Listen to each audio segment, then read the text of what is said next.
Player Will.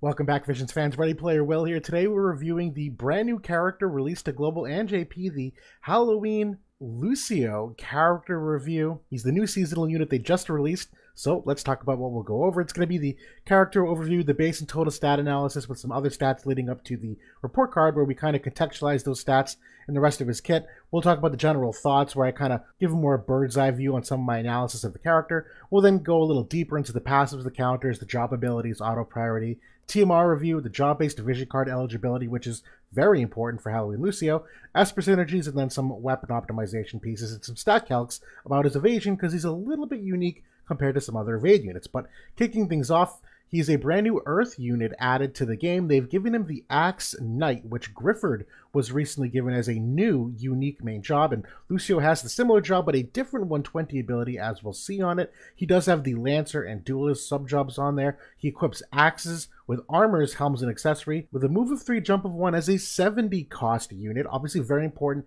to keep that in mind as we go through here, where that lower cost does tend to correlate to a lower overall power in the game. Not always, but it'll be there. The faith stat recommendation for me is, I would roughly say 70, but I could see going as high as 97. He does have some good innate strength against magic damage types, as we'll see, but for now we'll keep going. The max range on the main job is 4 squares away, so he is a little bit of a shorter range character. He's got 1 AoE on the main job and 3 single target abilities on the main job. His limit break is considered an AoE in addition to this, and he does have access to a vision card ability coming next week, which is another AoE, so he's got a really nice balance of what he can potentially use. From a weapon resistance standpoint, he's double digit on a couple of them here. He's got a 20% strength to magic with 10% to both slash and strike. He's got the negative resistances -5% to missile and then -10% to pierce. We've seen a lot of pierce weakness. That's not really something that I'm penalizing too harshly for, but 20% magic res, 10% strike res. Obviously people think of Alaya and Soul in the current meta as those characters come to mind. And then from an ailment perspective, he does have 50% both to sleep and confusion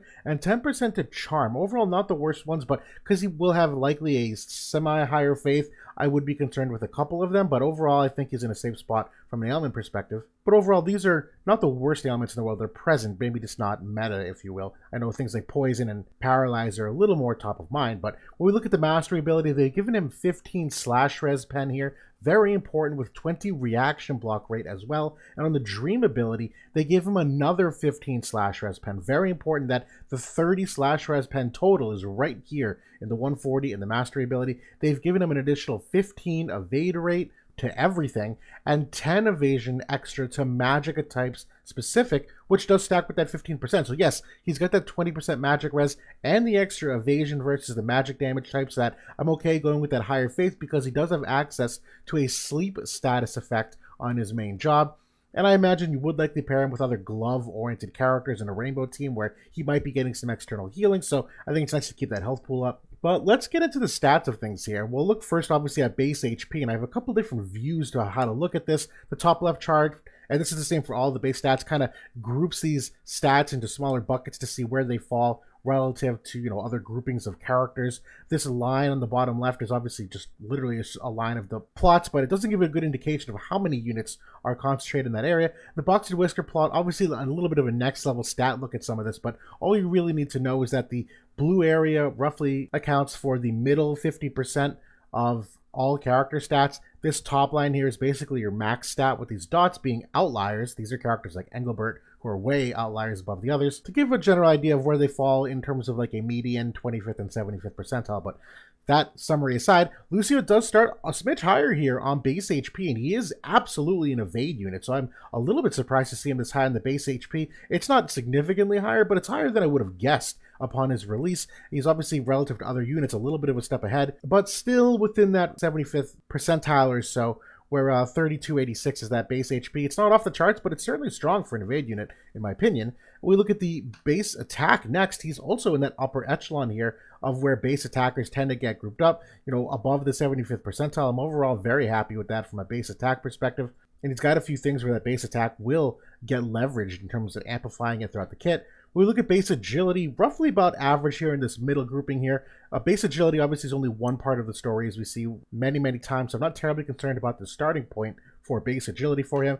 From a base dexterity, in this slightly middle to lower tier of dexterity units, he's not a crit hit monster by any means. The duelist subjob does have some access to potential critical rate builds, which maybe will help you during some PvE content, but for generally speaking PvP, I wouldn't consider him a high crit rate unit, basically an average crit rate unit. And then we look at the base luck here. He is a very high base luck unit. He's among some of the highest in the game, which I was actually very surprised to think of when you see a 70 cost unit, that they did obviously give him a good stat here, which is very important considering he is an evade unit. Now, there's obviously more that goes into this as we look at those charts, kind of summing them into one, relative strengths and weaknesses. Again, no surprises here. He's got a good attack and good luck stat.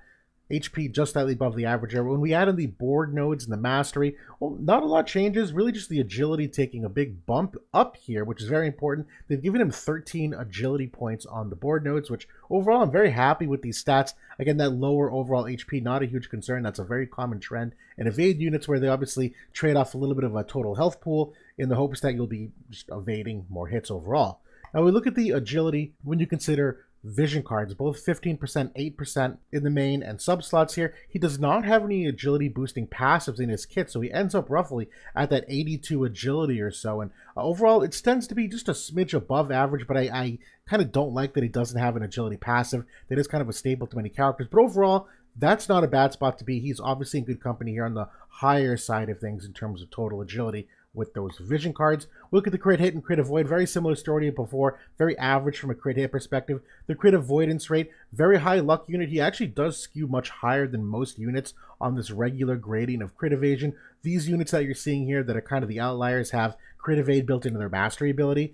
He obviously does it, but he's a very good crit evasion unit, particularly because you'll be giving him a lot of extra luck with those evasion scaling vision cards. Look at accuracy. No accuracy boosting passives. I'd say he's basically average accuracy overall. Not necessarily a strength of his, and in those, evasion versus evasion matchups, he's going to be average. He's likely going to be missing a fair amount, but there's ways to get around that. He does have a guaranteed hit on the Lancer subjob, which is certainly pretty nice.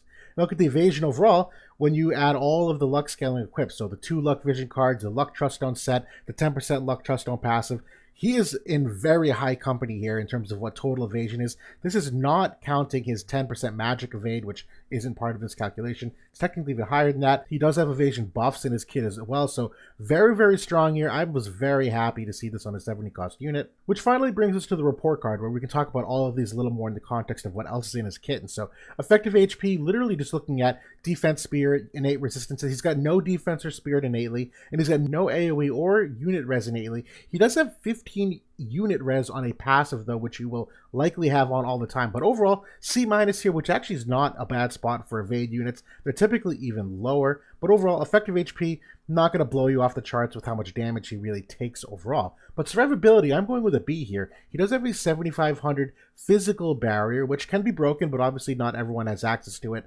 Nowadays, it's certainly kind of fallen off. There's a 25% evasion on that same buff. He's got up to 40 chain res on another with 20 defense. And theoretically, on the duelist subjob, he does have another buff that can give him another 25 unit res, should you want to play with that AI priority a little bit. But overall survivability, I'm pretty happy with, particularly considering how high his evasion levels get. That's part of the survivability. Now, from a damage perspective, I'm going to go C+ here. He is slightly behind on the defense pen innately. You will get maximally up to 60 with his weapon.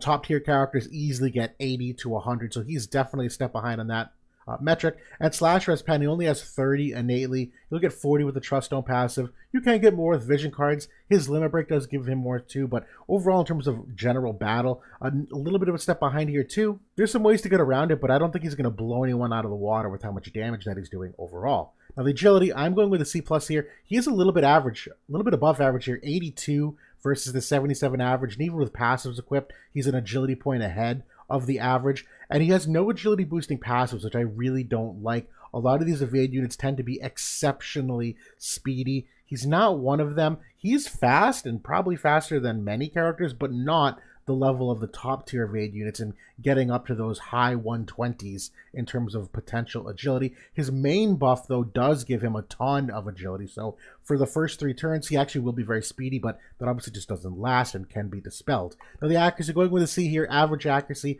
100% hit chance on the Lancer sub, though that's certainly very, very nice. It's a very strong ability. The evasion, I'm going with an A.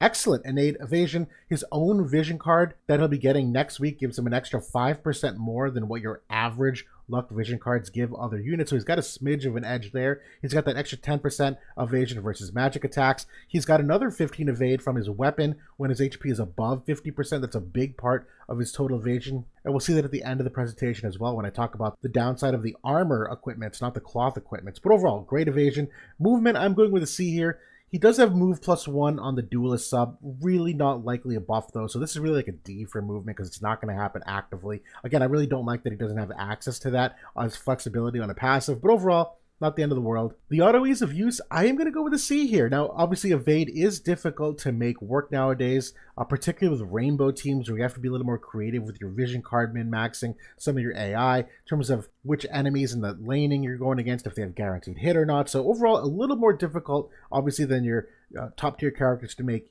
work. But Earth, as a team, has tons of evasion potential in their vision cards. So if you're going mono Earth, you're probably going to be smooth sailing in terms of using them. So overall, I'm giving him a C. The game disruption, though, I am going with a D here. He's an excellent 70 cost unit. Let me just say that straight up. He will be a little more of a niche application overall, though, because there is a lot of overlap with other Earth units. Ketone, Immortals is on, Halloween Fred, that are all evade units in their own right, so there is a little bit of overlap there. He does do seemingly very well against the current teams with Soul, who is not an accurate unit, and Alaya, who can be an accurate unit, but isn't always geared that way, and obviously there's some good matchup things there. So I actually like him as a character. The game disruption is more just a reflection of what are you likely to see trends in other teams. We'll talk more. The passives, I'm going with a B- here. He's got 2 great passives, to be honest, but he's locked into those 2. And like I keep mentioning, there's no movement or agility altering ones, which I think is a big demerit.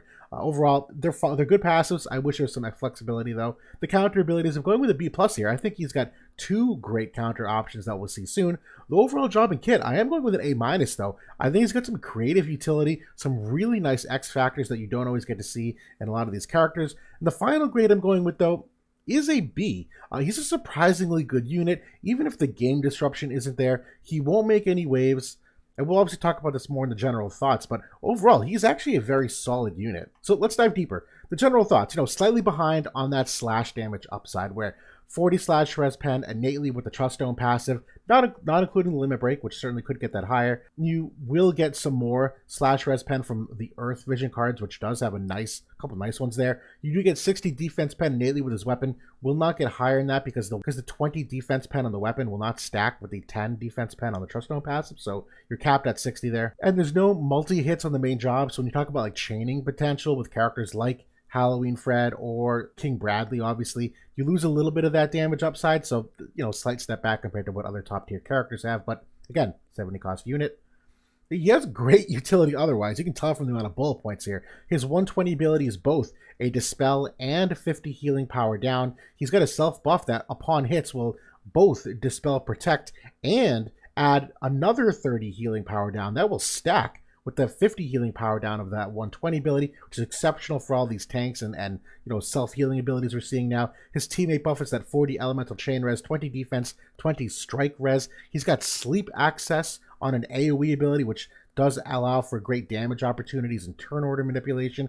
He's got re-raise remove on another one. He's got 30 defense break on an ability on the duelist sub, and his lowest AP ability is a 100% chance to reduce counter for the turn. So lots of utility here overall. There's a lot of value to be gained. And he's way more evasive than I thought he would be. Now, the armor locked build does make him a little bit harder to build, and we'll talk about that in the weapon section at the end, just a very quick comparison. He's got no nullify sure hit without Addison to give it to him. Now, she is a glove unit, which does intertwine with his vision card, which I will go more in depth in on the vision card section. That synergy is a legit one, though. But obviously, that's why it's very niche. Not everyone has Addison ready to go. Not everyone's going to be using this vision card. Not everyone has the other vision cards to use with it. So, should you perfectly put it together? Yeah, the stars could align. But for the average user, Probably not going to happen. But he does have some, innately some good AP or amazing AP management. His passive is a 25% decrease AP consumption, and his weapon also gives him 15 initial AP at the start of battle. Both very, very good things. He's heavily boomer bust, as I was just talking about, on acquiring his vision card for future use, though, because if you don't, you lock him essentially into a mono Earth team, which I kind of mentioned is similar, if not better, or comparable options with Ketone and Immortals is on and Halloween Fred. So yeah, he's fine in mono Earth. He's great, but we're also slightly moving away from those mono element teams as well, which obviously kind of limits the ceiling that he's going to have. But that being said, he is an amazing 70 cost Earth unit. Eileen is the only other 70 cost Earth unit. For this element, they desperately needed that flexibility, so you weren't locked into using the original Mont or Lorenzo or even like Galzak recently as those lower cost Earth units. You can now get a little more flexible with your cost, so he's an excellent addition for that purpose. Now, as we look at the passive abilities, again, there's really two that I think he's locked into here. Axe Knight Vigilance is the 24% attack buff, decrease AP consumption to 25, and unit res of 15. It's really hard to convince me to not want to have these three things on at all times. And the other must-have is the Duelist Lore, where that's the 40 defense pen and the 12 evasion. Duelist Lore is a definite must, but, could you flex Axe Knight Vigilance maybe for the Fatal Blade work if you're doing some weird crit rate thing, or Chivalric Metal if you wanted to bulk him up a little bit? You probably could. It's a different kind of bulk, but obviously you lose a bunch of the offensive potential, which he's already kind of a step behind on, so I really just don't see that happening in practice. Now for the counter abilities, I think there's two you could choose from. Willing Protector is a great one here, 30% chance to proc. It's a giant diamond AoE where himself and allies would get 40 AoE res for one turn on an evade unit. That's exceptional to be able to apply that to yourself and obviously to teammates. But Mirage Feint I genuinely really like here, where that's a 30% chance to reduce accuracy of 25 to whoever attacks you as a preemptive counter, that if it's not a guaranteed hit, they're going to very likely be missing you because of this. So both of them, I think, have their usages. I haven't decided which one I like more yet in practice. Now, as we look at the main job buffs, I have not been able to use this in-game yet, but I'm going to assume it acts the same way as Grifford does, which means he actually prefers his self-buff first, then the teammate buff, which is very atypical to most units. So Axeman's adaptability here is that 7,500 HP physical damage barrier, it's 40% attack, it's 25% agility, 25 evade rate, and two excellent buffs here for 4 turns upon hitting enemies that will both dispel, protect, and add 30 healing power down to them. Amazing buff here, but obviously even further by the fact that these are all 4-turn buffs, where they get that 1 extra turn duration. The Enduring Formation, the teammate buff, honestly is not a bad one either. It's that defensive 20, the strike res of 20, and the elemental chain res of 40. I do think there's some competitive ones to use in the Subjobs. This one's really more for movement, in my opinion, though, where if you want him buffing himself first and moving forward, and if you don't want him to get too far ahead of your team, that's when you use this one to kind of bring him back to a teammate. Use some flexibility here, though, and as we kind of go into the main job offensive abilities here, a few things to point out. Number one, Sleeper Sweep is incorrectly translated on WOTV Calc. We're working on getting that fixed out. But for now, you're seeing all of these abilities listed with their 25% decrease AP consumption applied here from that main passive we were talking about. All of these are substantially cheaper because of it. When you look at the range and heights, a little more shorter range here, max range of 4 squares away, that 1 AoE and 3 unit scaling ones. The Sleeper Sweep, the way this ability works is if there's 3 enemies in it or more, you'll just get the 175% mod. For every enemy you take out, you'll get another 25% mod though. So if there's 1 enemy in it, it's a 225% mod ability, 25% chance of flick to sleep. That's why I really like that higher faith. I like being able to sleep those enemies. Ceiling Cleave here, just kind of taking a step back to the first one, is a very good late fight ability just to make sure that there's no funny business with counter abilities. Obviously much shorter range at 2 squares away, but 12 AP is very cheap. The Mortal Draw is very good here, where that's an 18 AP ability for dispelling auto re-raise and absorbing back some of the damage done. But finally, the best one in my opinion is Dispel Slam here, where 3 square range, it's a dispel of all buffs to enemies. It's also for that cast, a unit res imperil of 25 just for Lucio on that hit. So great damage amplification on a 200% mod ability that also decreases healing power at the minimum of 50. Overall, love this main kit for what it tends to offer. Now look at the limit break here. Only 33 AP cost for that limit break with that passive equip. I'm sorry, I can ignore this bottom for a moment. But that's another slash res pen of 30 for 3 turns. That'll put him up to 60, 70 with the Truststone passive, so that's certainly nice. and grants haste, which is very important mid-battle. There's a big difference between getting haste at the beginning of the fight and getting haste in the middle of the fight. When you get haste at the beginning of the fight, not only A, is it likely to wear off very quickly, but B, enemies that have Dispel Haste on their own buffs will still be active early in the fight, but 4 or 5 turns into the fight, those buffs will wear off on the enemies as well. So being able to get haste this late in the fight, very strong for turn order overall. But he does have access to a vision card ability, which I was hinting at before. This is an exceptional ability. It's a 40% attack buff and if your HP is below half. It's also slash res pen of 30 if your HP is below half, and it will absorb 30% of the damage done. So you can easily regain like almost all of your health, more than likely, if you're at that threshold, recovering that and using this ability. I love the fact that he's got this in his kit to use. Now for the sub-jobs, the Axe Knight, I don't love this one for Lucio. I liked it for Griffin potentially, but this one doesn't really add a whole lot. The Knight's Remedy is fine, I guess, but he's got enough HP restore in the rest of his kit. I think this is kind of redundant, and I don't love Shifting Smash for what Lucio's intended job is supposed to be, so this is fine, but we'll keep moving on. The Lancer I do genuinely really like. I love Vacuum Slash here, this bottom ability. 20 AP with that reduced AP consumption is 100% hit chance. Increases crit rate to 25 for 3 turns at a 200% mod as a Pierce type attack. Awesome, you'd love to see it. The rest of these are okay. I don't really love the majority of the rest of them. Nighthawk is actually kind of cool because it's an arcing trajectory, and I think technically, no, I'm sorry, it's only 4 squares away, so it does not exceed the main job range. But the Duelist sub-job, I actually think there's a really good case for this too, and it's really primarily in 2 ways. I think defensive footwork is a good alternative buff that if you want to go an extra 25 evade rate and the 20 unit res. Now this evade rate will not stack with his first buff, but I think 20 unit res certainly is nice if that's a specific matchup thing and you're not worried about your movement at all. But I also think offensive footwork is a decent sub as well, where if you wanted to actually get that move +1, a little more niche, but it's there. But Pressure Flurry here, I love this ability that at 18 AP, it's the only double hit in the kit. It's the defense break of 30 and the decreased healing power of 70. That should you combine this with his buff that adds another -30, you're talking -100 healing power to that target. That's, I think, the highest in the game that you can achieve. So very, very strong upside there. Again, auto ease of use, though, a little bit more difficult to make that work, but it's really good that it's there. Now for the TMR review, I love this TMR. This is an exceptional TMR that, as an accessory, 2 agility, 15 evasion on the stat. This is a 15% damage amplification for 3 turns. It's also 5% AP auto restore, 2 casts. The only downside on this TMR is the jobs it's limited to. Not everybody can equip it. When I first saw this, I was really hoping for characters like Irvine for the follow-up damage to be able to use this. Not the case though, but certainly a lot of slashing classes that can use it. But overall, I think this is a wonderful TMR for a majority of these kinds of characters. I think this is a potential S tier TMR that you're likely to see a bunch of characters start using. Now for the job-based vision cards, this is obviously a huge point to talk about nowadays. Now they've gone a large selection of them. Axe is looking pretty good here. You have 2 different unit res cards with last year's Halloween Lucia, as well as the Master Coral Vision card. You have 2 AoE res cards. Now the new one that's coming out is an MR card, so it's slightly lesser on the power cube side, but the new Alaya Vision card that just came out certainly is very nice.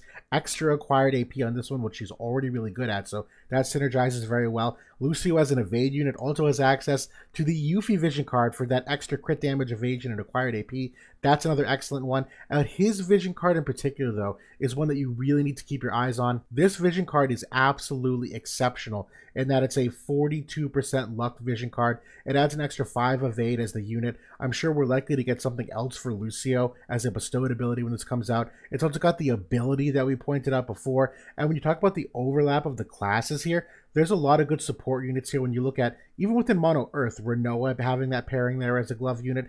Addison Ray obviously comes to mind with the Nullify Shirt that she can give him that no one else in the game can. When it comes to evade units, there's not a ton of other, great evade units on here. Chunek actually has seen a big uptick in value as of late with Soul coming out, so Chunek certainly is an excellent one to potentially pair with here. The only other evade unit may be Wing Stern, that he does have some evasion potential. Bradley kind of does too with the operative sub-job that he's got an evasion buff. There is a build where you can build that evade Bradley. Halloween Frederica is also part of that element, obviously. But that's why it's a little niche, because this vision card is going to drive a lot of the rainbow teams going forward. And for now, the characters here are actually really good ones. There's a lot of big names, but there's also some complexities in making a team out of it. Now for the Esper Synergies, evasion is the #1 thing you have to focus on, bottom line. So from that perspective, regardless of the rest of the modifiers, Earth Attack, Human Killer, Slash Attack, it's these 5 Espers as your evade Espers. I like Dark Odin the best here because it's got the extra magic res nodes. The Human Killer, it's very, very speedy. But honestly, the others aren't bad either. Dark Ifrit gives you some of those reaction block rate. Glacial is low-key still a great one for units with high luck, where it gives them a ton of luck, extra luck for the evasion and accuracy. It's got wind res nodes, which we haven't seen a lot of wind lately, so it's kind of a downside, but it's got slash attack up, certainly nice. Tetrasilphid's kind of fallen by the wayside just because the nodes aren't optimal for most units, and Demon Shrimp is okay, but you lose a lot of evasion with this Esper, so I'd stick to these 5, but these top 3 are really the best ones overall. Anything more than this is really more matchup specific. And finally, the weapon optimization. This is a huge piece of him where this axe, I wouldn't stray away from this because there's a couple things going for it. #1, I love the 15 evasion on all 3 builds. I've actually built one of each of these myself because I think all 3 of them have potential value. If you can't decide, just go with the Assault. That's obviously one of the best ones you can do no matter what, more well-rounded. But the abilities for Lucio here, defense pen of 20 is more than what you get on a Truststone passive of 10. That's very important. To get him to that 60, defense levels are so high nowadays, you need to get him as high as you can get. Initial AP of 15, very strong. Obviously, for starting off that fight with that extra 15 in addition to everything else that he has for AP management, but the evade rate of 15 when your HP is above 50% is super important here. Without this stat here, that's where you really get the downside of only being able to equip armors and not cloths, because when you do a comparison, and I'm going to do it right now, if you were to equip this axe, and I just used this TMR because you do want to try to go for a TMR with a high evasion stat on it. When you add in the trust stones here, that J stone will give you another 8 evade. And so technically, when you look at all the evasion from these equips right now, you get 4% from the axe. The reason for that is the axe is technically the second highest source of evade stat in here. So the second highest one, that stat gets cut down to 30% of its original value. So that axe, as we just saw, had 15 evade, but since it's the second highest evade stat compared to the TMR here, gets dropped down, but you get 15% from his HP of being above 15%. You get 21% from the TMR. I'm sorry, there's a misprint here. That's very small, though. The TMR is actually 23, because it's actually 8 evasion you get from the J-Stone, not 6. I also get 5% evasion from the agility set, which you likely have on the right side.